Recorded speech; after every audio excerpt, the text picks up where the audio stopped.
Vamos continuar aqui o nosso estudo, nosso panorama bíblico. Hoje nós vamos encerrar mais um grupo de livros que nós temos estudado. Nós já estudamos o Pentateuco, Gênesis a Deuteronômio. Nós estudamos os livros históricos, Josué até Ester, Josué até Ester, pegando quase todo o período histórico do Antigo Testamento. E nós começamos então, algumas semanas atrás, os livros poéticos, começando ali em Jó. Passamos por Jó, Salmos, Provérbios, Eclesiastes, e hoje nós vamos encerrar o grupo dos livros poéticos com o livro de Cântico dos Cânticos, ou na Bíblia de algum dos irmãos aí, pode estar também Cantares, né? Algumas traduções mais antigas. E se eu não me engano, a tradução corrigida, ela traz esse título ao livro, mas é basicamente a mesma coisa. Então nós vamos estudar esse livro hoje. E é um livro, irmãos, eu acho ele muito diferente de todos os outros, e um livro que tem muitas partes um pouco difíceis de entender, e é um livro de sabedoria também. Ele não é um livro apenas poético, mas ele tem essa classificação de livro poético e também está dentro dos livros classificados como sapienciais, porque eles também ensinam para a vida, como nós veremos hoje.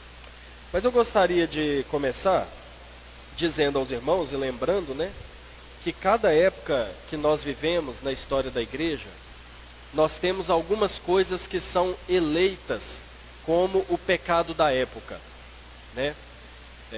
Algumas coisas que não são em si mesmo pecaminosas, ou pelo menos podem não parecer, mas que por alguma situação de contexto histórico, elas se tornam pecados, né? Eu vou dar um exemplo aqui, mas por favor, tá, irmãos, eu não estou defendendo a prática não, porque é pecado, tá? Mas por exemplo, uns 2 séculos atrás, era muito comum os puritanos, inclusive, e eu uso o exemplo deles, porque eram as pessoas mais preocupadas em ter uma vida que agradava a Deus. Era muito comum a sobremesa dos puritanos ser um bom maço de cigarro, né? Eles fumavam, era algo da prática deles de dar prazer. E houve, alguns anos depois, algumas décadas depois, a classificação da prática do fumo como uma prática pecaminosa, e hoje nós entendemos que alguns dos produtos, né, que as pessoas usam no fumo são pecaminosas mesmo, porque elas claramente provocam a morte, né? Então, o uso de tudo aquilo que pode provocar a nossa morte ou nos colocar no rumo de morrer, né, de maneira clara. Por que eu digo de maneira clara? Porque dirigir também pode provocar a nossa morte, né? Eu posso dirigir e bater o carro, mas existem coisas que só vão me dar esse resultado, que é a morte, né? Quebram o 6º mandamento. Então hoje é pecado, é visto como pecado, mas na época dos puritanos não eram. Por quê? Porque eles não sabiam do que o fumo poderia causar na saúde, né? Ainda não havia se descoberto essas coisas. Mas, isso eu estou usando uma coisa que a gente hoje sabe o problema que é. Mas existem coisas que não são em si mesmo pecaminosas e às vezes são eleitas como coisas pecaminosas. E nós vemos isso de maneira muito forte nos primeiros séculos, ali após o 2º, 3º século da igreja cristã, quando começou-se a surgir aqueles movimentos monásticos, em que muitas coisas boas eram classificadas como pecado. Então os monges, o que eles faziam? Eles abriam mão do casamento, eles abriam mão do convívio das pessoas, eles abriam mão de coisas que eram muito boas, ilícitas, dadas por Deus, classificando como pecado.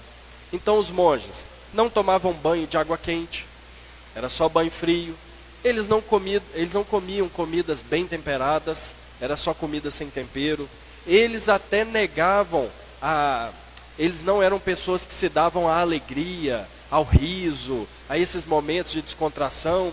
Eles não eram pessoas que casavam, eles eram pessoas que não... enfim, esses prazeres da vida, eles negavam tudo, porque diziam, né, afirmavam, influenciados pela filosofia da época, que esses prazeres terrenos nos distrairiam das coisas celestiais. Então, é comum que as épocas vão levantando coisas como pecaminosas, que vão coisas que vão nos afastar do Senhor, mas que a própria Bíblia muitas vezes não trata como pecado, né? Nós vemos, aliás, já na época de Paulo isso acontecendo, nas igrejas da Galácia, pessoas que diziam que a vida espiritual mesmo era uma vida contemplativa e que não experimentava o prazer da comida, o prazer da bebida, o prazer da alegria e tudo, como sendo uma vida verdadeiramente espiritual. Agora, irmãos, de onde que vem essa ideia? De onde que vem esse comportamento de pegar coisas que são lícitas, boas, criadas por Deus, e transformá-las em pecado? De maneira indireta, isso vem das filosofias dos homens, quando elas influenciam a teologia e a vida cristã. Então, por que que lá nos primeiros séculos os monges tinham essa ideia de que ter os prazeres físicos eram coisas pecaminosas? Porque a filosofia forte da época, que era o platonismo, dizia que haviam dois mundos. O mundo metafísico, o mundo das ideias, o mundo espiritual, não necessariamente espiritual na filosofia, e o mundo físico, o mundo que nós podemos tocar. Esse mundo espiritual, esse mundo das ideias, é um mundo superior, e na verdade nós estamos com a alma presa nesse mundo físico, que é um mundo inferior. Isso é a filosofia platonista, de Platão. Quando isso entrou na teologia, quando isso permeou o pensamento teológico, os teólogos ou os monges, os pais da igreja, começaram a interpretar a Bíblia a partir desse pensamento. Aí textos como Colossenses, quando Paulo vai dizer assim, olha, vocês têm que viver nesse mundo com a mente lá no alto, lá onde Cristo vive. Aí o que eles faziam? Tá vendo? Paulo está ensinando que o mundo superior, o mundo espiritual é que importa, e esse mundo aqui, na verdade, nós estamos presos nesse mundo mal, e tudo aqui é mal. Então começou-se essa negação das coisas físicas, dos prazeres físicos, das coisas desse mundo, como coisas ruins. Isso de maneira indireta. Mas o que até hoje continua fazendo com que nós classifiquemos coisas boas, ilícitas, como coisas pecaminosas? Isso acontece, irmãos, porque para nós, seres humanos pecadores, é mais fácil. É mais fácil fazer uma lista de coisas proibidas do que eu ter que pensar se isso ou aquilo vai desagradar mesmo a Deus ou não. Então é mais fácil eleger algumas coisas como pecaminosas, onde o crente não deve se envolver, e deixa o coração desejar soltamente essas coisas, ainda desde que não sejam praticadas. Então, nós, por causa dessa dificuldade ou às vezes indisposição em avaliar biblicamente como agradar a Deus, usufruindo das coisas que o próprio Deus criou, nós classificamos coisas como pecaminosas. Então nós fazemos isso com bebidas, com comidas, com jogos, com viagens, com passeios, nós fazemos isso com esportes, nós fazemos isso com o trabalho, nós fazemos isso com uma série de coisas que são boas, prazerosas, criadas por Deus, mas que nós vamos negar para evitar ali alguma coisa e vamos dizer que é pecado. E existe um prazer, uma forma de prazer, que durante os séculos, atravessou os séculos e permanece até os nossos dias, como algo que ao mesmo tempo é bom e pecaminoso. Ao mesmo tempo é puro, mas visto como impureza. Algo que desde os séculos passados, desde os primeiros séculos da igreja cristã, os cristãos normalmente têm dificuldade de lidar com essa questão. Os irmãos sabem o que é? Tem uma ideia? O sexo. O sexo é um negócio assim que às vezes fica até sem graça, né? Alguns ficam sem graça de falar, de comentar sobre, de aprender, porque foi classificado na história como uma coisa pecaminosa. Foi classificado na história como uma coisa imunda, sendo que foi o próprio Deus que criou, não foi o diabo, né? Existem heresias por aí que dizem que foi o diabo que criou o sexo. Ele não tem capacidade de criar algo assim. Aliás, ele não tem nem capacidade de criar, ele só distorce. Mas se ele fosse criar, ele ia criar coisa ruim, não coisa boa, né? Então, na história da igreja, classificou-se a questão do sexo como pecado. Daí se tornar um grande tabu, inclusive na leitura da palavra de Deus. Porque eu estou falando disso não é à toa. Eu estou falando isso por causa do livro que nós vamos estudar hoje, que é o livro de Cântico dos Cânticos de Salomão. É um livro que fala diretamente sobre isso.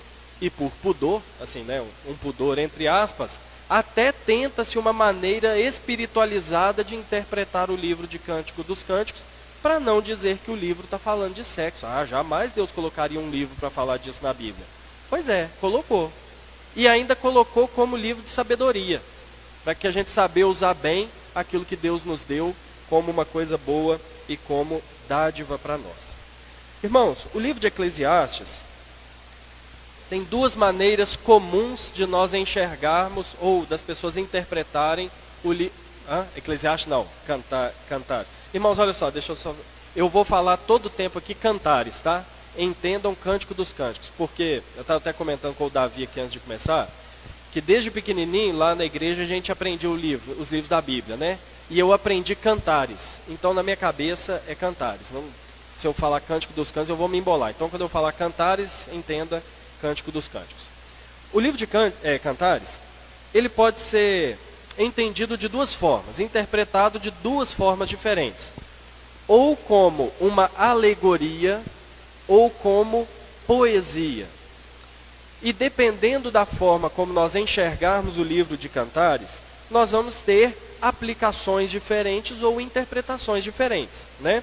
Então, primeiro, o que é uma alegoria? Vamos pensar aqui se o livro é uma alegoria.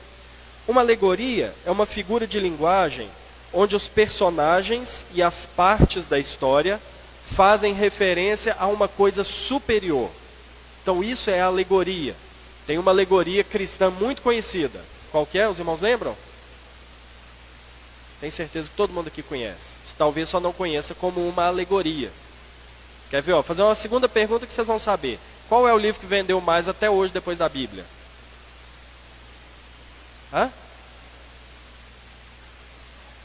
Não. Qual o livro que foi mais vendido até hoje depois da Bíblia?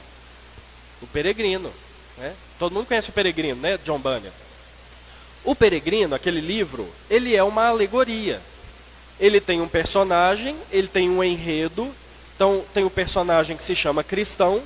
O cristão está com um fardo, uma mochila, e ele está fazendo uma caminhada rumo à cidade celestial. E nessa caminhada, Cristão conhece várias pessoas. Ele conhece o desânimo, ele conhece o legalismo, ele conhece... quem mais aí que lê o livro? Quem mais que ele conhece? A preguiça. Ele conhece várias pessoas. Isso é uma alegoria. Por quê? Porque esse homem, esse personagem não existiu, essas pessoas não existiram e essa cidade não existe. São personagens de uma história que apontam para uma realidade superior. Ele está contando como é a vida do cristão, a nossa vida. Nós estamos caminhando rumo à Nova Jerusalém, novo céu e nova terra. E nessa caminhada nós experimentamos a preguiça, o esfriamento espiritual. Nós experimentamos várias coisas que tentam atrasar a nossa chegada, a nossa comunhão com Deus. Então, isso é uma alegoria. Quando algo, as palavras e os personagens não têm o sentido que tem ali, mas eles apontam para uma coisa superior. Se o livro de Cantares for uma alegoria, então nós não podemos interpretar aquilo que está aqui nele como literal. Corpo não é corpo, leito não é leito, seios não são seios, noivo não é noivo, noiva não é noiva. Essas coisas estão apenas remetendo a realidades superiores. Isso se o livro for uma alegoria. Mas e se o livro for uma poesia? O que é uma poesia? Poesia é uma expressão artística de uma realidade ou fato histórico, falando de coisas do cotidiano, onde aquilo que está dizendo, os termos utilizados, são aquilo que eles estão apontando. Então, numa poesia, leito é leito, seio é seio, casamento é casamento, sexo é sexo. Eles têm esse mesmo sentido. A diferença é que a poesia vai falar de coisas reais e do cotidiano de maneira poética. Não sei se alguém já leu ou conhece o livro Paraíso Perdido, de John Milton. John Milton ele vai contar a história da criação, da queda, em poesia. Ele vai fazer versos e rimas. Só que lá na poesia dele, Adão, Éden é Éden, Satanás é Satanás, pecado é pecado. Não é uma alegoria. Então existem essas duas diferenças. Se o livro de Cantares for uma poesia, eu devo ler entendendo que o que ele está falando aqui, ele está falando de maneira literal. A diferença é que é uma linguagem poética. E afinal de contas, então, o livro é uma alegoria ou ele é uma poesia? Daqui a pouco nós vamos chegar à nossa conclusão aqui se a gente deve ler ele de maneira literal, principalmente nas partes que ele fala de intimidade conjugal, de sexo, do prazer que um encontra no outro, ele está falando isso de maneira literal ou ele está falando isso de maneira apenas alegórica? Vamos passar aqui para umas informações literárias do livro, só para a gente contextualizar. O livro de Cantares, ou Cântico dos Cânticos, é uma tradução de um superlativo. O que é um superlativo? Sabe quando nós falamos assim, até na Bíblia tem essa expressão, Rei dos Reis, Senhor dos Senhores? Isso é uma expressão de superlativo, ou seja, está querendo exaltar um dentre aqueles, né? Então, existem os reis, mas Jesus é o rei de todos os reis. Existem os senhores desse mundo, mas Jesus é o Senhor de todos os senhores. Ele está acima, ele é singular. O título de Cântico dos Cânticos tem essa ideia. Um cântico que é superior a todos os outros cânticos. Daí esse título, Cântico dos Cânticos, né? Traz a ideia de um cântico excelente, um cântico singular. Perdão. Quem é o autor de Cântico dos Cânticos? Abra aí capítulo 1, por favor.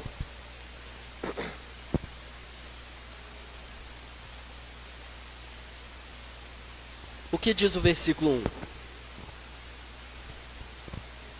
Cântico dos Cânticos de Salomão. Então, é bem aceito, né, na história bíblica, é bem aceito na história da igreja, que Salomão, de fato, ele é o autor de Cântico dos Cânticos.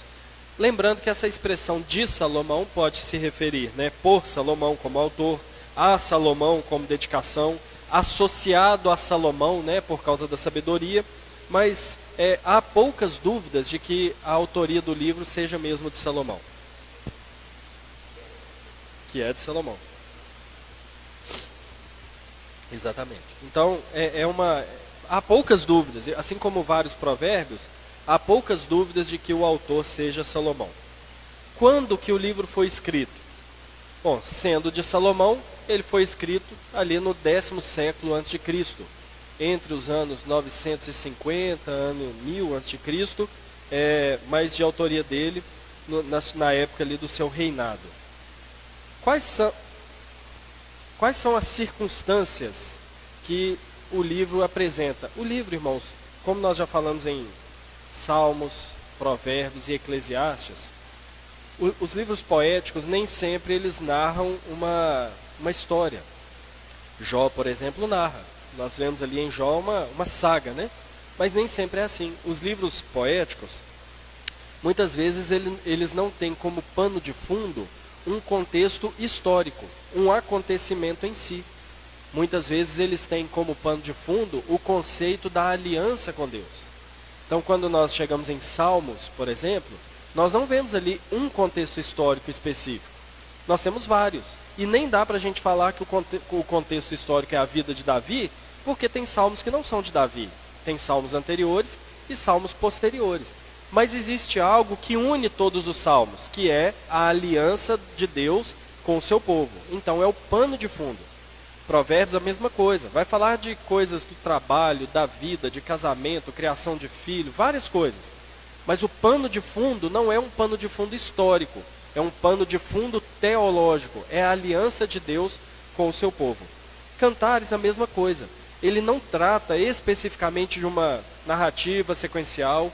Ele não trata de um pano de fundo histórico específico, mas ele fala de um contexto aplicado à aliança de Deus com o seu povo. Ele narra emoções envolvidas com o matrimônio, mas não de qualquer matrimônio.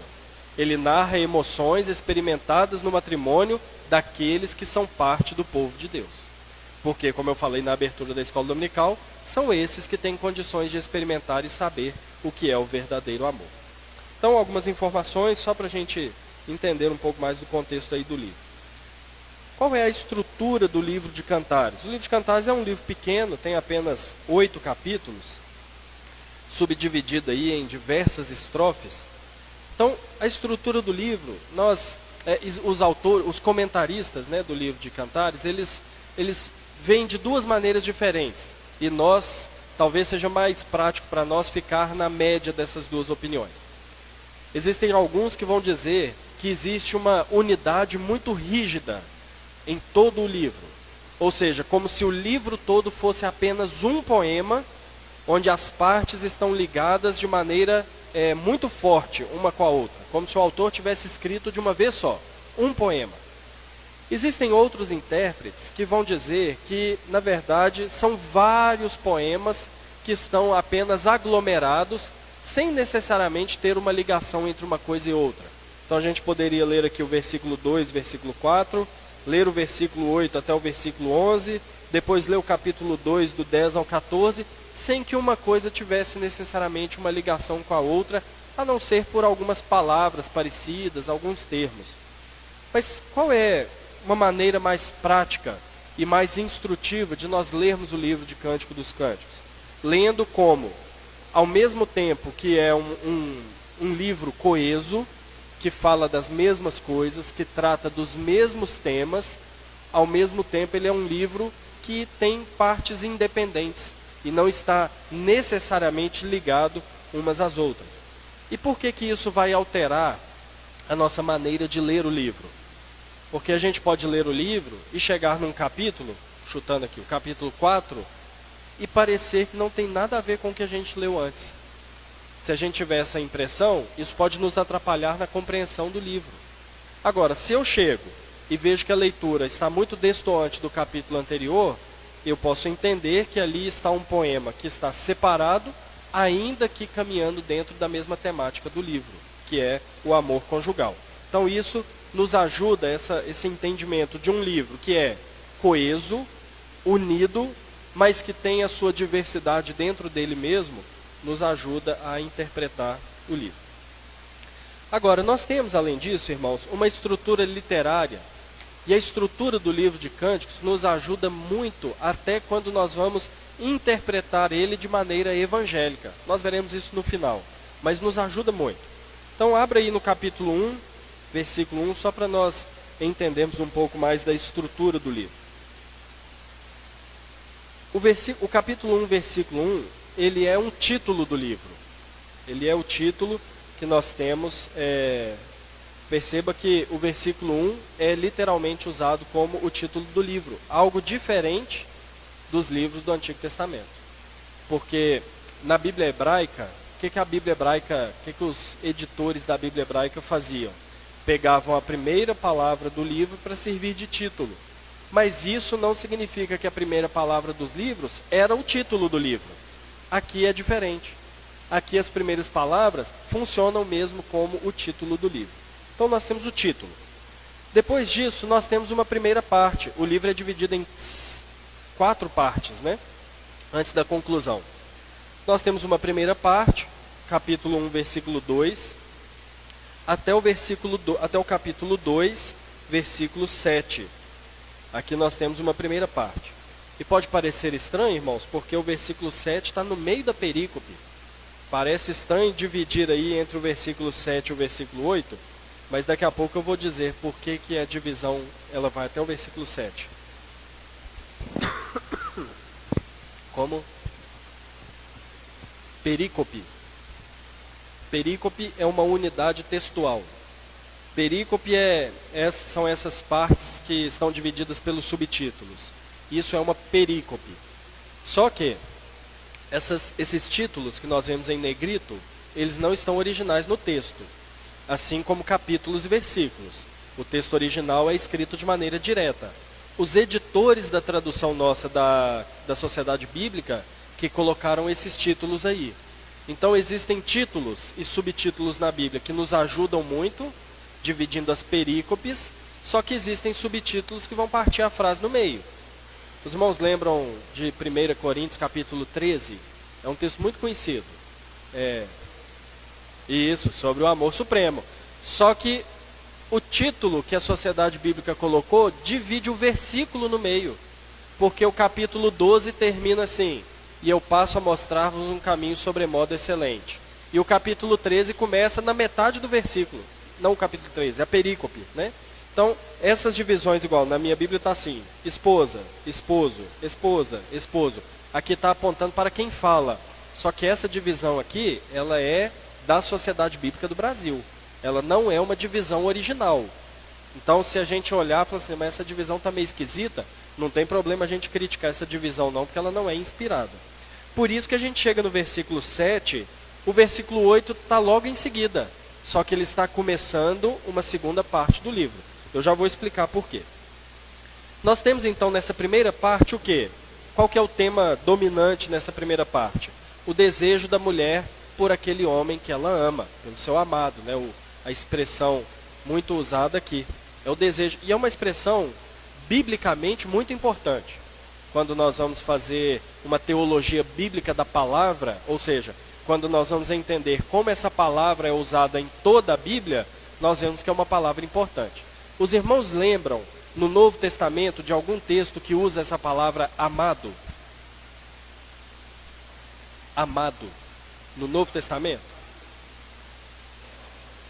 Batismo de Jesus. Isso. Batismo de Jesus. Outra passagem. Os irmãos lembram? Tem um texto muito conhecido que Paulo usa essa palavra. Efésios capítulo 1, quando ele fala, nos escolheu no amado, né? Naquele que ele ama. Então, quando nós pegamos a palavra, elas não são usadas de maneira despropositada. O autor, ele está fazendo referência a alguma coisa do passado. Então, aqui em Cantares vai ser muito comum essa palavra amado. As aparições dela no Novo Testamento não são mera coincidência, né? Diga.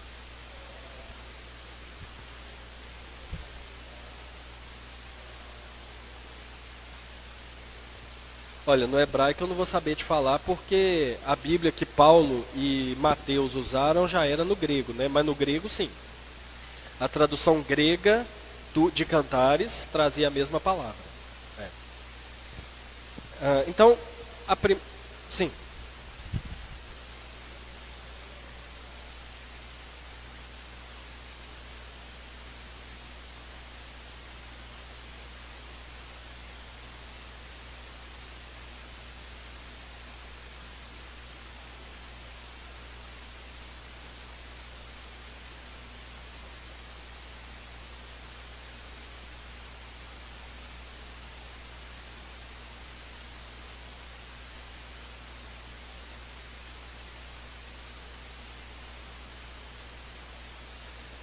Peraí, qual palavra que você perguntou?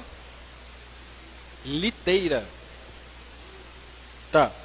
Na sua Bíblia aí no versículo 6 está usando a palavra liteira, certo? Não, versículo 7. Não é isso? É a liteira de Salomão. No versículo 9 tem a mesma palavra, certo? Na minha tradução, o versículo 9 está assim. Pode ser que ajude a entender o sentido da palavra. O rei Salomão fez para si um palanquim de madeira de Líbano.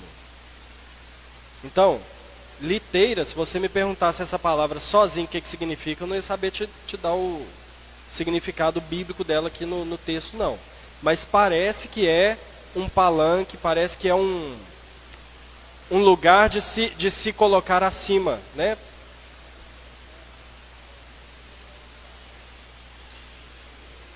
Aqui, ó. Eu já obtive a ajuda dos universitários aqui. A Camila falou que liteira é aquele... Sabe naqueles filmes antigos, quando o rei ia ser carregado, chegava 4 pessoas para carregar ele assim, ó? Aquilo é liteira. Muito obrigado. Hã? Não deixa de ser um palanquim, né? Mas é móvel, não é fixo, né? Então isso é liteira.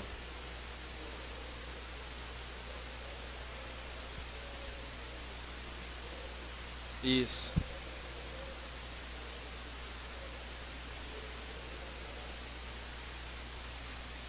Eu já carreguei um trem desse, Luciano. Você tem ideia? Não é só casamento na era antiga, não. Quando eu era criança, um casal lá da igreja cismou de fazer uma inovação no casamento. E chamaram 4 crianças para participar. E eu fui um dos abençoados, né? Que carregou aquela marmota dentro da igreja, uma liteira. Você vê, né? Você vê que a extravagância não ficou no mundo antigo, né? Então vamos lá. Então, a primeira parte, que vai até o capítulo 2, versículo 7, ele fala do desejo da mulher pelo seu amado.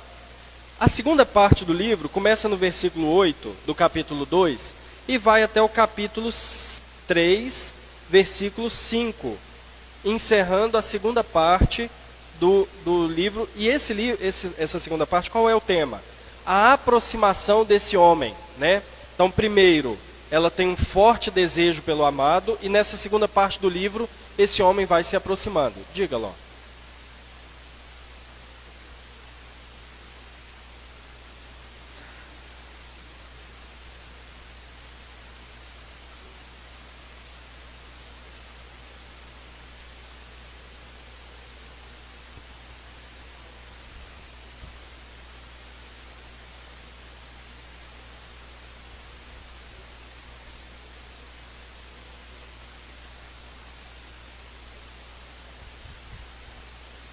Sim.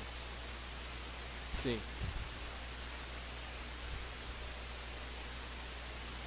Uhum. Não, ali no Salmo 139? Não, Salmo 51. No Salmo 51, quando o salmista usa essa expressão, ele fala da concepção, mas quando ele fala em pecado, ele não está apontando para o momento da concepção. Ele está falando para o estado espiritual no qual ele foi concebido. Ele diz o seguinte: ele diz o seguinte: minha mãe estava em pecado, meu pai estava em pecado, e sendo filhos de pecadores, nessa situação de pecado eu fui concebido. É como se ele dissesse assim: eu fui concebido no meio desse mundo pecaminoso. Entendeu? Não fala do momento e nem da forma da concepção. E por que é importante isso? Porque não foi assim que Jesus foi concebido. Entendeu? Porque a mãe de Jesus era pecadora, mas o pai não. Não estou falando de José não, tá, irmãos? Estou falando de Deus, obviamente. Então, Jesus não foi concebido em pecado, porque o estado dele, das suas origens, não era nesse mundo pecaminoso. Ele veio do céu. Então, quando o salmista diz, em pecado me concebeu minha mãe, ele não está fazendo relação à forma da concepção, mas ele está falando ao estado espiritual no qual ele foi concebido, que foi uma situação de pecado. Entendeu? Isso.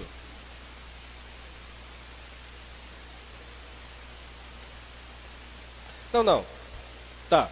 Mas olha só, um filho gerado fora de um casamento, não é por causa disso que ele nasce pecador. Ele nasce pecador porque ele foi concebido num mundo de pecado. Então, um filho gerado fora do casamento e um filho gerado dentro do casamento, os dois foram concebidos em pecado, nesse sentido de ter sido concebido em um mundo e em uma situação de pecado. A diferença é o pecado cometido por quem o gerou, mas que não afeta necessariamente a sua situação espiritual. Todos nós fomos concebidos em pecado, exceto Jesus. Porque ali fala de um estado... nós fomos concebidos... é uma comparação bem superficial, né? Mas nós fomos concebidos como brasileiros. Mesmo se nós tivéssemos nascido no Chile, de pais brasileiros, nós teríamos sido concebidos brasileiros, porque temos os dois pais brasileiros.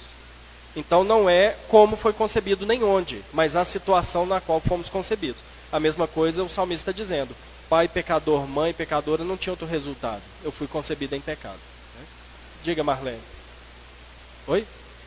Remete à origem, exatamente.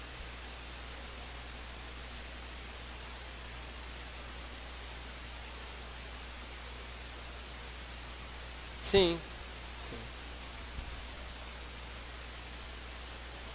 Sim. Então, é porque quando fala de origem, é uma confirmação do salmista que ele é pecador mesmo, porque ele é originário da natureza humana. Isso. Mais alguém tinha? Hereditário, sim.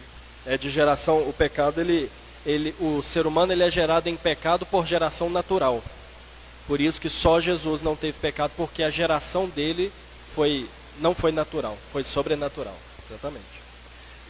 Então, irmãos, a segunda parte do livro vai até o capítulo 3, versículo 5. A terceira parte do livro começa no versículo 6 do capítulo 3 e vai até o capítulo 5, versículo 8, onde se encerra a terceira parte do livro. Essa parte, ela destoa das duas primeiras, porque a primeira fala de uma grande expectativa, de um grande desejo. A segunda fala desse homem encontrar com a mulher e grande alegria. Mas a terceira parte fala muito de frustração, de saudade, de distância, de perder o amado, do risco de perder e tal. E chegamos na quarta parte, que é o capítulo 5, versículo 9, até o capítulo 8, versículo 4, que é onde encerra a última parte. E do versículo 5 ao 14, nós temos então a consumação do livro, o fechamento do livro. Agora, por que essa divisão, né? Porque nós temos aqui um moto. Os irmãos lembram que na semana passada nós falamos do moto, do que é um moto? O moto de Eclesiastes, os irmãos lembram qual é? Vaidade de vaidades, tudo é vaidade. E o que era o moto no livro de Eclesiastes? Uma afirmação que interpretava ou dava o tom da interpretação de todo o livro. O livro de Eclesiastes começou com essa afirmação, terminou com essa afirmação, sendo que a segunda vez deveria trazer junto a interpretação de todo o livro. Nós temos um moto aqui também. Cada uma dessas partes encerra com uma afirmação que diz o seguinte, por exemplo, versículo 4 do capítulo 8. Olha aí. Alguém lê, por favor.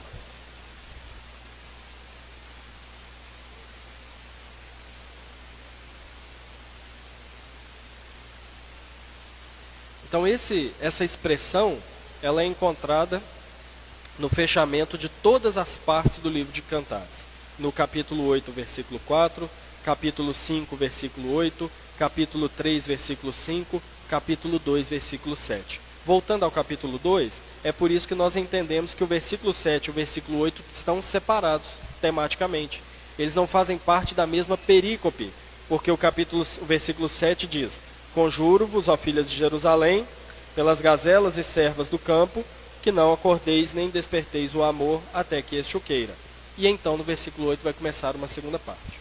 Então o que nós temos como estrutura literária do livro de Cântico dos Cânticos é o desejo da mulher pelo seu amado, a aproximação dele, a alegria que isso gera, a perda e a frustração dele estar longe, e os cônjuges novamente reunidos, finalmente e permanentemente.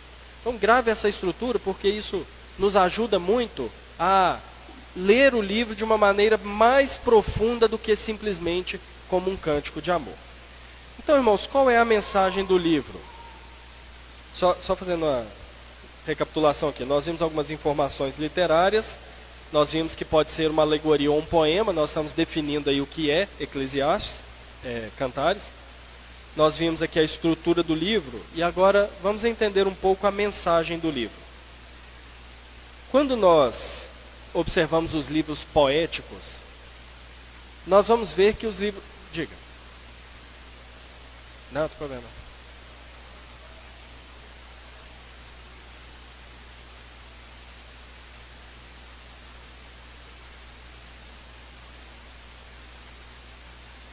Não, isso são apenas adjetivos. Não há uma mudança essencial nos adjetivos, porque é algo comum na literatura poética você usar vários adjetivos para se referir à mesma coisa. Ainda que os adjetivos possam trazer junto um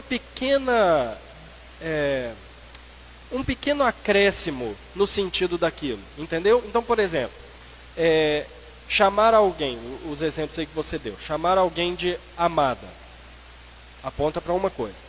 Chamar essa mesma de amiga, é mais ou menos a mesma coisa, mas tem uma conotação um pouco maior, tem uma conotação de compartilhamento de vida, de amizade, tudo. Se você chama de irmã, também é sinônimo, mas traz uma coisinha a mais, entendeu? Então, não só pelos sinônimos, noiva pode trazer algum sentido diferente, né? Que tudo isso está caminhando numa mesma direção. Nenhum adjetivo desse é antagônico ao outro. Estão na mesma direção de serem positivos. mas alguns vão trazer alguma nuance diferente. Por exemplo, quando nós vemos o Salmo falar da palavra de Deus, o salmista chama a palavra de Deus de mandamento, juízo, testemunho, preceitos,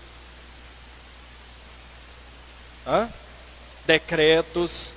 Ele está falando a mesma coisa, a palavra de Deus. Mas para cada adjetivo que ele usa, ele está querendo dar uma nuance diferente. Mas não que vá causar alguma mudança tão drástica assim na compreensão, entendeu? Então, durante o livro, tanto o homem que fala quanto a mulher que fala, em Cantares, eles vão usar adjetivos diferentes, mas dando talvez muito pouca diferença entre um e outro, entendeu? Então, irmãos, quando nós pegamos os livros poéticos e os livros sapienciais, os livros de sabedoria, nós percebemos que há ênfases no viver nessa terra. Os livros de sabedoria não nos apontam para a vida vindoura apenas, apontam para essa terra. E os livros de sabedoria, eles apontam para áreas específicas da vida. Quando nós pegamos Jó, se eu pedir os irmãos para definir o contexto que Jó está ajudando a gente a viver em uma palavra, o que os irmãos falariam? Paciência, o que mais? Sofrimento, fé. Então, olha só, o livro de sabedoria, o livro de Jó é um livro de sabedoria, mas que ele não está falando de casamento, ele não está falando de criação de filho, ele não está falando de lidar com os bens, ele não está falando de vida espiritual, ele está falando de como lidar com o sofrimento. Essa é a temática de Jó. Paciência, fé, é isso que o livro de Jó está ensinando. Ser sábio em meio ao sofrimento. Quando nós vamos para Salmos, ainda que os Salmos falem de tudo, ou de quase tudo que nós possamos experimentar na vida, o livro de Salmos, como nós falamos aqui no dia do estudo, é um livro litúrgico. Ele está nos ensinando como adorar a Deus, pelo que adorar a Deus, como orar a Deus. Então, é um livro de sabedoria, poético, que volta para a nossa vida espiritual. Como nos dirigir a Deus. Quando nós chegamos em Provérbios, é um livro de sabedoria que se aplica a várias áreas da vida. Mas especificamente, criação de filhos, trabalho, lidar com os ímpios ao nosso redor. Então ele está pegando a sabedoria divina e aplicando a uma área. Eclesiastes nos ajuda a lidar com as coisas boas e ruins da vida, de maneira sábia, dentro do contexto da aliança com Deus. Quando nós chegamos a Cânticos ou Cantares, o objetivo é muito claro. É a sabedoria de Deus aplicada à vida conjugal. É a sabedoria de Deus aplicada de maneira ainda mais direta à intimidade conjugal, seus frutos, seus benefícios, vivendo a sexualidade bíblica de maneira a glorificar a Deus. E eu sei que pode parecer estranho falar isso por aquilo que eu falei no início do estudo, que às vezes ainda pode existir na nossa mente aquele pensamento de que o sexo, mesmo dentro do casamento, ainda tem uma pontinha de impureza. Tem igrejas por aí, irmãos, que é proibido o marido ou a esposa ver o cônjuge nu. Não pode. Isso é pecado, porque ainda ali no meio dentro do casamento é um absurdo, é um negócio meio imundo, meio pecaminoso.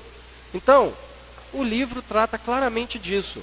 De maneira sábia, alimentar o amor na vida conjugal, o prazer na vida conjugal e a vida íntima como um grande benefício e uma grande bênção que Deus oferece para a vida conjugal. Então, dessa forma, o livro apresenta uma mensagem central, que é o amor no casamento. A mensagem central não é primeiramente o sexo, mas é o amor no casamento, mas com a sua expressão por meio da intimidade sexual. E esse tema, né, é apresentado em alguns subtemas no livro de Cantares. O prazer encontrado um no outro, né, conforme o capítulo 1, versículo 15 e 16. A frustração que pode se encontrar, seja no casamento em si, seja pela distância do cônjuge, capítulo 5, versículo 6. E o forte desejo de restauração da união e da comunhão matrimonial, conforme o capítulo 8, versículos 6 e 7. Então, a mensagem do livro de Cântico dos Cânticos, ou Cantares, não é falar de amor e de sexo. mas é falar de amor e sexo redimidos por Deus. Ou seja, uma vida conjugal e uma vida íntima que não é vivida de acordo com a ética mundana, mas é vivida de acordo com a ética bíblica, porque a Bíblia também legisla sobre a vida conjugal e sobre a intimidade sexual. Então, o livro apresenta essa união do casal em todos os seus níveis.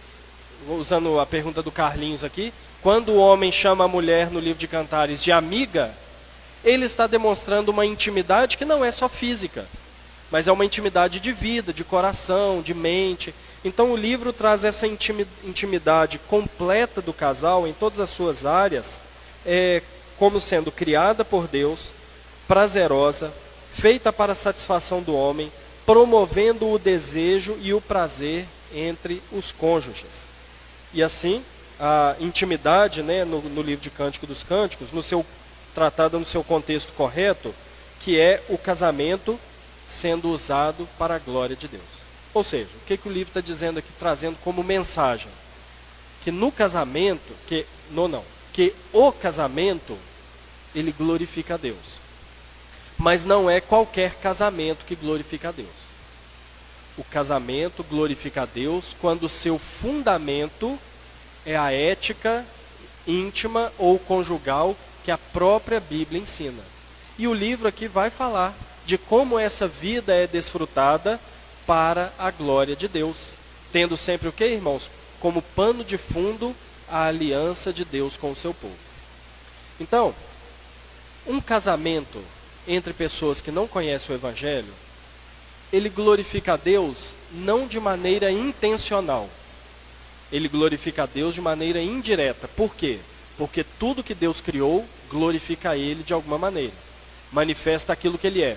Por exemplo, dois incrédulos que se casam, eles estão glorificando a Deus, manifestando a bondade de Deus concedida aos ímpios.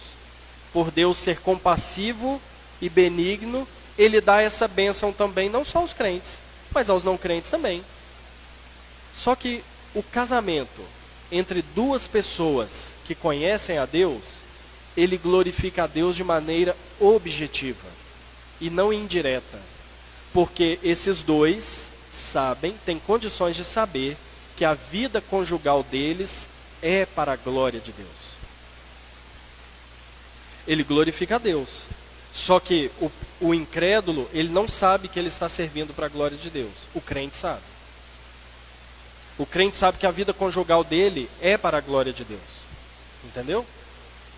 Que ele está experimentando algo que é reflexo do Evangelho, que nós vamos falar daqui a pouco, e ele sabe que na sua prática conjugal, ele está manifestando o caráter de Deus. Então ele está glorificando a Deus. Entendeu? Não estou falando...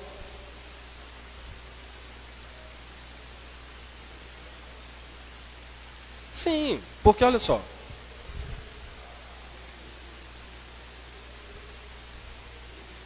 Você acredita que um ateu pode glorificar a Deus? Então. Não, mas eu não estou falando de agradar, eu estou falando de glorificar. O que é glorificar? Glorificar é tornar manifesto uma perfeição de Deus. Isso é glorificar. Quando eu ajo de maneira amorosa, vamos supor que o Filemon me ofendeu e eu perdoei o Filemon. Quando eu perdoo, eu estou glorificando a Deus. Por quê? Eu estou manifestando uma perfeição que pertence a Deus. Quando eu amo alguém, eu estou glorificando a Deus, porque eu estou manifestando uma perfeição que pertence a Deus. Só que eu não preciso ser crente, temente a Deus, para fazer algumas coisas que Deus também faz. Um juiz de direito, quando ele, mesmo sendo incrédulo, quando ele age de maneira justa, ele está glorificando a Deus. Ele não está fazendo isso de maneira objetiva e consciente. Mas a prática da justiça em si manifesta uma perfeição de Deus. Então isso glorifica a Deus. É diferente daquele juiz agradar a Deus. Aquilo que ele faz está manifestando a Deus. Está glorificando a Deus. Imagina um filho que é rebelde contra o pai. Imagina um filho que não conversa com o pai. Imagina o filho que já tem 15 anos, que vê o pai na rua, atravessa, não conversa com ele por alguma coisa do passado, e é magoado com o pai, para ele o pai morreu, e não sei o quê. E o pai fica triste com aquilo, certo? Mas vamos supor que o pai vê ele na rua, tendo uma atitude boa, que ele ensinou. Eu ensinei ele a ser educado daquela maneira. Aquilo manifesta quem o pai é. Porque o pai ensinou ele a ser daquele jeito. Mesmo que ele nem converse com o pai. Mas isso não causa alegria no pai. Porque o relacionamento está rompido. Entendeu? Então glorificar é isso. Quando nós agimos de alguma maneira que Deus age também, só que de maneira perfeita. Então o casamento, tendo um fundamento evangélico, ou seja, no evangelho, como nós vamos ver daqui a pouco, por si só, ele glorifica a Deus. Porque ele manifesta uma união que está fundamentada no amor. Idealmente, que eu estou falando, né? Então, a existência do casamento, ela glorifica a Deus. Ainda que os envolvidos não saibam que eles estão glorificando a Deus e, na sua prática, não busquem isso. Mas o cristão, ele sabe disso, ele tem condições de entender isso. Aí, no caso que você perguntou, se um é e o outro não é, aquela união, de alguma maneira, está manifestando uma perfeição de Deus. Só que o crente, ele sabe disso. E ele tem condições de glorificar ainda mais na sua prática cristã. O outro não sabe. Entendeu? Por isso que um agrada a Deus e o outro não. Onde que eu estava aqui? Então, irmãos, o livro, ao descrever... deixa eu só voltar aqui. Então, se os livros de sabedoria, eles ensinam princípios para a vida prática que glorificam a Deus, o livro de Cantares vai fazer isso na vida conjugal, na união matrimonial e todas as suas bênçãos envolvidas. E veja que o foco é tanto na união conjugal que o livro não contempla a questão de filhos. Não, obviamente, como uma coisa ruim, mas a intenção do livro não é falar de criação de filhos. Sabe quando vai ter uma palestra para casamento e chega lá o tema da palestra é criação de filhos? Não, então não é palestra sobre casamento, é palestra sobre criação de filhos. São coisas diferentes. Então o assunto aqui é casamento, o assunto aqui é matrimônio, tendo como pano de fundo a aliança de Deus com o seu povo, que é a única maneira que nós temos de agradar a Deus objetivamente através da vida conjugal. Ao descrever a vida conjugal como algo belo, desejável e que glorifica a Deus, o livro de Cânticos parece apontar para um ideal quando Deus criou o casamento. É por isso que algumas expressões que nós vamos encontrar no livro remetem a Gênesis, ao Jardim do Éden, para mostrar como Deus foi sábio ao criar a união conjugal de maneira perfeita. E não é à toa, irmãos, que algumas imagens do paraíso empregadas aqui não falam só do relacionamento do homem e da mulher, mas falam do relacionamento do homem com Deus. E aí nós vamos passar para outra parte do estudo, que é como ler o Evangelho nesse livro. Se o livro está falando só de casamento, vida íntima, amor, desejo e tudo, será que tem como nós lermos o Evangelho aqui? Aí nós voltamos àquela pergunta que eu fiz no início. O livro de Cântico dos Cânticos é uma alegoria ou é um poema? Porque se for uma alegoria, ele não está falando de casamento. Se for uma alegoria, o livro não serve para nos ensinar sobre vida sexual. Porque a alegoria usa imagens para falar de algo que é superior. Se o livro for um poema, ele está falando apenas de coisas do cotidiano. E talvez não sejam tão instrutivos para nos falar sobre o Evangelho. Por isso que a maneira como nós lemos o livro de Cântico dos Cânticos, de maneira mais proveitosa, não é enxergá-lo só como poesia ou só como alegoria. Mas nós enxergamos nele uma poesia que faz alusões e tem as suas ligações com aquele que é o maior casamento de todos. Porque se o livro fala de coisas que falam sobre o casamento, então ele é aplicável a todo casamento. Logo, é aplicável à nossa união com Cristo, que é o maior casamento de todos, a união da igreja com Cristo. Então, nesse sentido, nós devemos entender o livro como algo falando também, não apenas, do nosso relacionamento com Cristo. Isso significa, irmãos, que o livro de dos Cânticos nos apresenta algo a mais, algo além da vida conjugal. Ele é instrutivo, ele nos ensina, ele nos apresenta uma ética.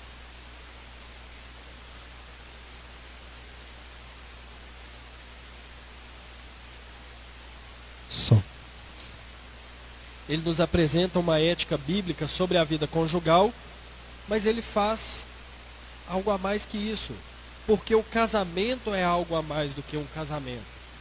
Biblicamente falando, o casamento, ele é uma representação temporal da união de Cristo com a igreja. É isso que Paulo vai dizer em Efésios, que é um mistério essa união de Cristo com a noiva, né, com a igreja. E o casamento existe para representar isso. Logo, se o casamento é a representação temporal da união com Cristo, será que o sexo tem alguma função nisso também? O sexo é a representação ou a expressão máxima da intimidade entre cônjuges, onde encontram prazer e comunhão um no outro. Há uma intimidade máxima entre nós, como cristãos, e Cristo, onde nós encontramos prazer em Cristo. Eu não estou fazendo nenhuma analogia indevida à questão da intimidade. O que eu estou querendo dizer é que assim como o casamento tem a sua expressão máxima de intimidade e prazer, a união com Cristo também tem a sua expressão de intimidade com Cristo e de prazer nele. Então, quando nós olhamos os ensinos sobre casamento e intimidade, nós devemos ler de maneira a entender que a nossa união com Cristo também está, como é que eu posso dizer? Também está representada ali. E é por isso que eu disse aos irmãos da estrutura do livro de Eclesiastes, de Cantares, que nos ajuda a entender a saga do Evangelho por meio daquela estrutura, né? O que é o livro? Só para a gente relembrar. Qual que é o drama aqui do livro de Cantares? A mulher que deseja muito o marido, ela o encontra então e tem grande prazer, mas ela se frustra pela sua ausência e ela tem grande expectativa de estar junta novamente. Isso nada mais é do que uma analogia à nossa vida cristã com Cristo. Nós temos um grande desejo, nós tivemos um grande desejo saciado no momento em que nós encontramos o amado.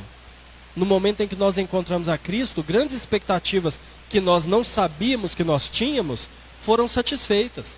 Só que vivendo nesse mundo caído, nós experimentamos muitas frustrações ainda, por não ter já o Senhor de maneira permanente conosco. Por isso nós nutrimos grande esperança e grande expectativa de estarmos para sempre com Ele, sem mais nada para atrapalhar essa comunhão. Então, a união do crente com Cristo, o pecador ouve sobre Cristo, sente grande alegria, desfruta de grande prazer ao se unir a Ele por meio da fé, mas ainda vive esse mundo de frustrações por causa do pecado. Mas ainda assim nutre uma grande expectativa e esperança de estar com Ele eternamente. Então veja que o livro nós vamos lendo e vamos vendo as questões conjugais, íntimas, as instruções, o que Deus diz, mas nós podemos pegar, lê-lo de novo e enxergar o nosso relacionamento com Cristo ali. É claro que não dá para fazer aplicações mínimas, mas no geral do texto, nós vamos lendo que nós somos aquela noiva que é amada, aquela noiva que é protegida, aquela noiva que é salva, aquela noiva que está sempre do lado direito do noivo, sendo protegido e guardado por ele. Essa é a igreja. Então, nós não fazemos uma leitura somente alegórica, como se o livro não tivesse valor para a nossa vida cotidiana, porque tem, é um livro de sabedoria, mas nós não fazemos apenas uma leitura superficial, como apenas instruções para o casamento. Ele nos aponta, sim, para os evangelhos. Ele nos aponta para Cristo, e principalmente para a nossa união com Ele por meio da fé. É por isso, irmãos, que os autores do Novo Testamento, como Lucas, por exemplo, vai dizer que todo o Antigo Testamento falava sobre Cristo, apontava para Cristo. Não é que fala só sobre Cristo, mas mesmo na sabedoria que Deus nos dá para essa vida, Ele pega os nossos olhos e nos leva para uma realidade superior. quando Provérbios fala de criação de filhos, está nos instruindo.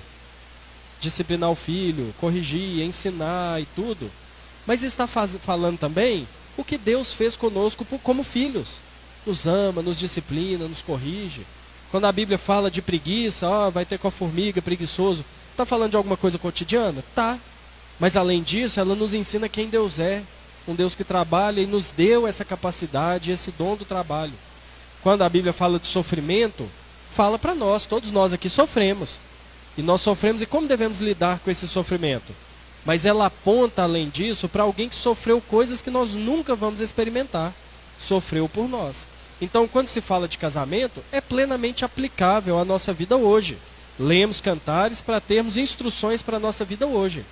Mas não esquecendo que o nosso matrimônio aqui na Terra não é o maior matrimônio de todos. Nós ainda estamos em outro matrimônio que se consumará na segunda vinda de Cristo. E nos instrui nisso também.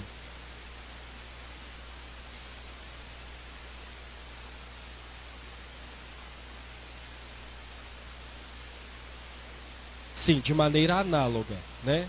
Essa união e todo esse ideal de casamento que está sendo traçado aqui, ele é uma representação daquilo que Cristo fez para a igreja, porque é o casamento ideal, é o casamento perfeito, né? A gente aplica tanto na nossa vida pessoal, matrimonial, quanto na nossa vida espiritual, né? Deixa eu te dar um exemplo. Às vezes, a mulher pode ler um versículo aqui de Cântico dos Cânticos, que mostra o marido sendo aquele que protege. Ele é aquele que guarda, que livra do mal e tudo. Às vezes a mulher aplicando a vida dela, ela pode não enxergar isso no matrimônio. Só que isso deve levar ela a olhar que Cristo, enquanto marido perfeito, faz isso por ela. Entendeu? Ou o contrário, às vezes a pessoa é casada, lê o livro e fala assim, é uma pena que eu não tenho toda essa alegria no meu casamento. Não só incentiva a buscar, mas como volta os olhos para o casamento que nós temos com Cristo. Esse casamento é um casamento só de alegria. Perfeito, entendeu? Diga.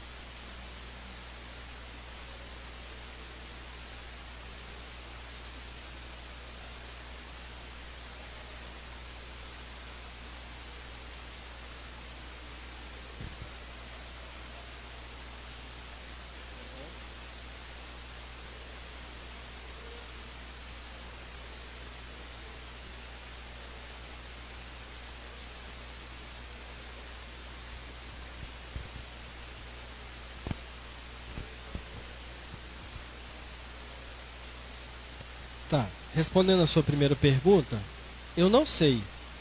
Eu também não me lembro de ter assistido um sermão em Cântico dos Cânticos e eu nunca preguei Cântico dos Cânticos. Então eu posso falar por mim, né? Assim, não vou saber geral porque que os outros... Já assistiu? Então. Tem, assim, né? Eu nunca vi. Por exemplo, uma série expositiva em Cântico dos Cânticos, eu nunca vi. Eu não sei falar do porquê dos outros pastores não fazerem, né? No meu caso, é por uma questão de circunstância.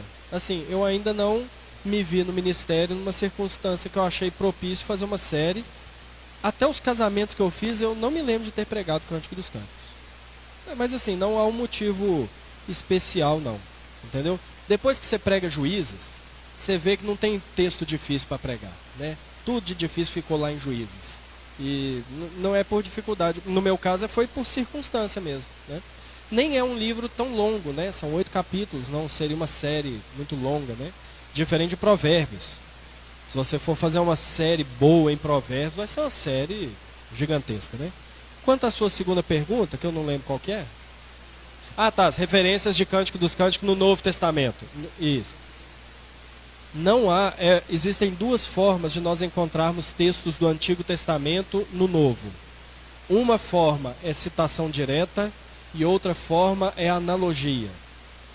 Então, quando Paulo diz assim, lá em Efésios capítulo 4, Porque, como diz, quando subiu aos céus, levou cativo o cativeiro e concedeu dons aos homens. Ali ele está fazendo uma citação direta de Isaías, se eu não me engano. Não, de Salmos. Está fazendo uma citação de Salmos.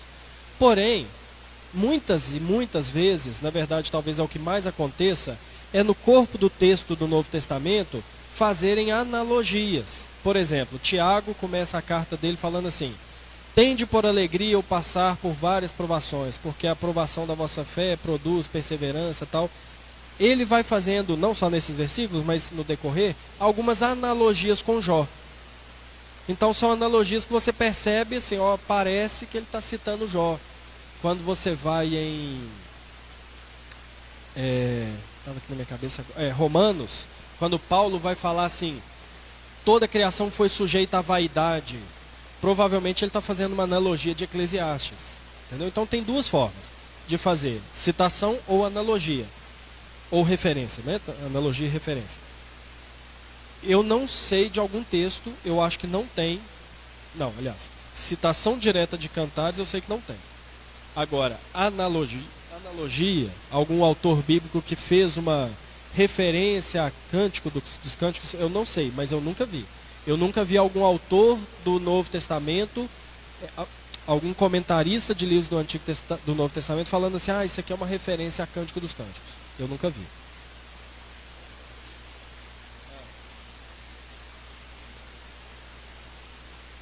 Não, mas o critério de considerado canônico não é ser citado no Novo Testamento, não.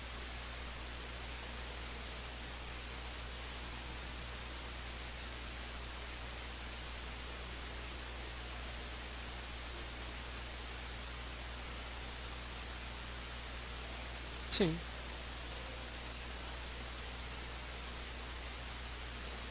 Não é que colocou, é porque a igreja cristã manteve o cânon do antigo do judaísmo, né? Mas o critério, ele não é necessariamente ter sido citado. O critério, ele é mais teológico. Quando você considera o conteúdo do texto, se ele tem ensinos contrários a outros livros, se a forma do livro está com falta de coesão com o todo das escrituras. Então o critério necessariamente ele não é o ser citado por outros, entendeu? Porque você vê Paulo fazendo citação de livros mundanos, seculares. Então não há essa ligação, né? A questão é mais de uma análise de conteúdo do que propriamente, e a sua ligação com o todo das escrituras, a ligação temática e doutrinária, do que necessariamente com uma citação.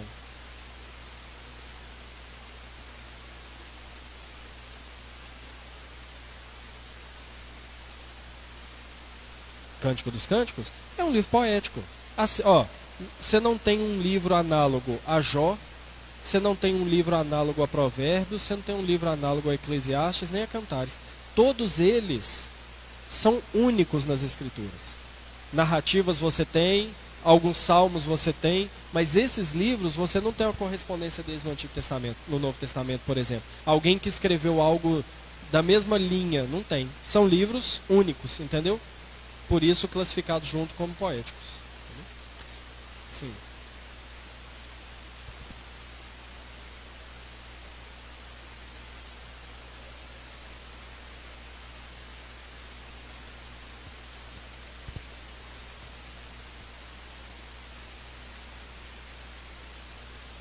Isaías quanto?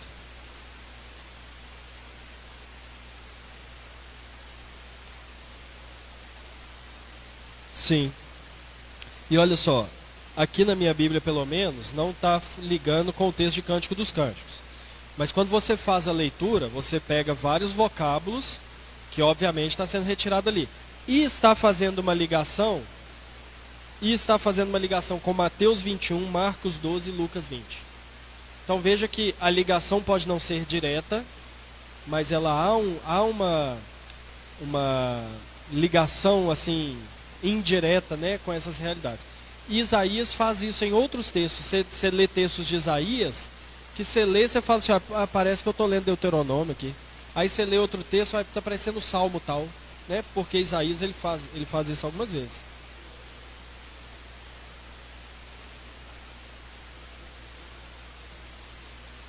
Aí, legal.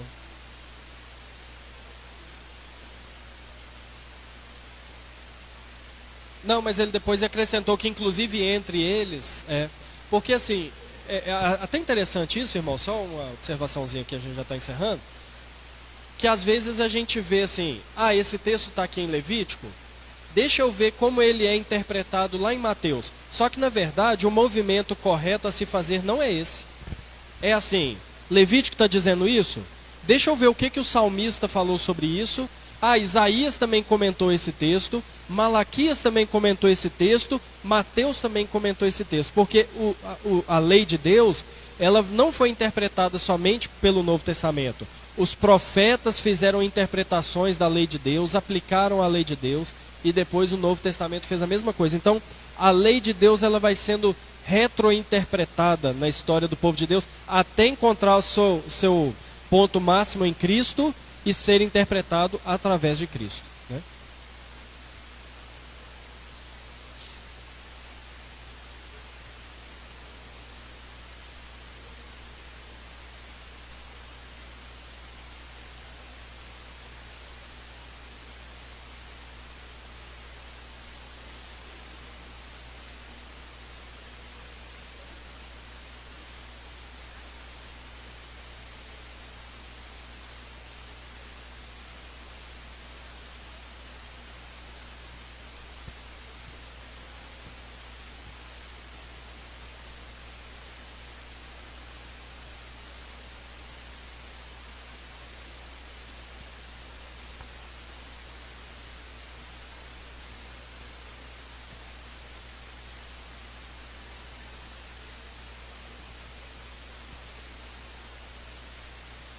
E pensando numa vinha ruim, teve uma vinha boa, né?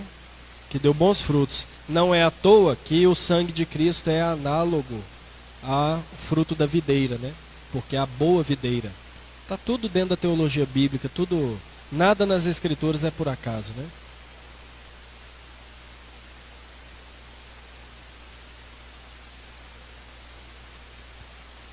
Cantares?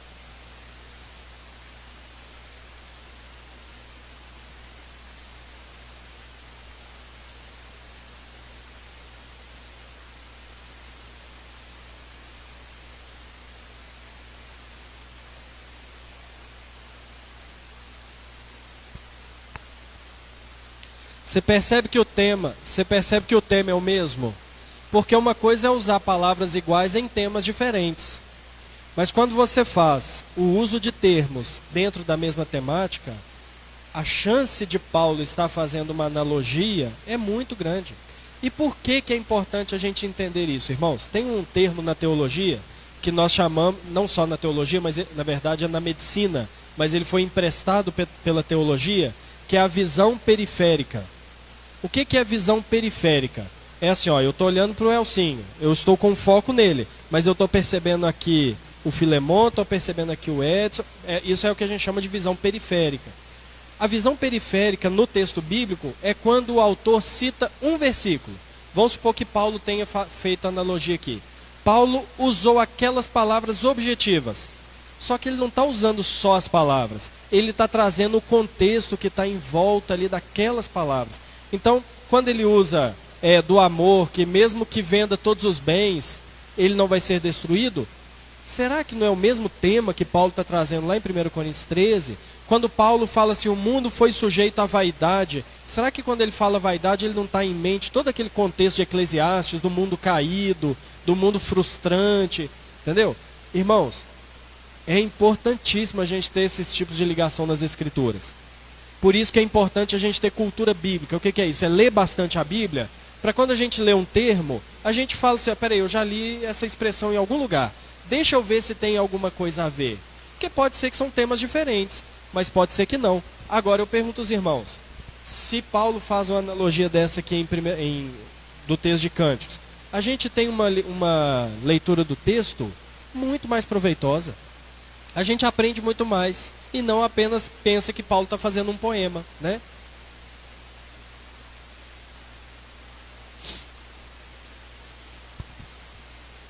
Isso. Exatamente. Tá vendo? É isso mesmo, irmãos. Isso aí vai nos ajudar, vai nos conduzir numa leitura muito proveitosa das Escrituras. Deixa eu levantar da mão. Vamos falar, para a gente encerrar.